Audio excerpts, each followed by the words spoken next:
ঢাকাই সিনেমার জনপ্রিয় অভিনেত্রী নুসরাত ফারিয়া এরই মধ্যে ওপার বাংলার সিনেমাতেও নাম লিখিয়েছেন তিনি।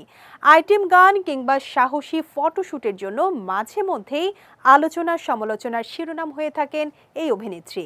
নতুন একটি ছবিতে এবার ফারিয়ার পোশাক নিয়ে খোঁচা দিলেন একসময়ের আলোচিত অভিনেত্রী ময়ূরী। সম্প্রতি সামাজিক যোগাযোগ মাধ্যমে একটি ছবি প্রকাশ করেছেন নুসরাত ফারিয়া।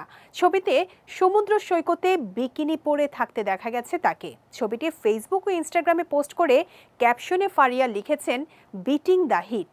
ফারিয়ার সেই ছবি ফেসবুকে শেয়ার করে চিত্রনায়িকা পলি লিখেছেন, নুসরাত ফারিয়া, তোমাকে দেখতে সুপার লাগছে। পলির সেই পোস্টে চিত্রনায়িকা ময়ূরীকে মন্তব্য করতে দেখা গেছে, যেখানে ফারিয়ার খোলামেলা ছবির সমালোচনায় এই নায়িকা লিখেছেন, নুসরাত ফারিয়া করলে লীলা খেলা, আমরা করলে অশ্লীল। ময়ূরের সেই মন্তব্যের জবাবে পলি লিখেন, এবার বুঝলা দোস্ত কেন পোস্ট করলাম।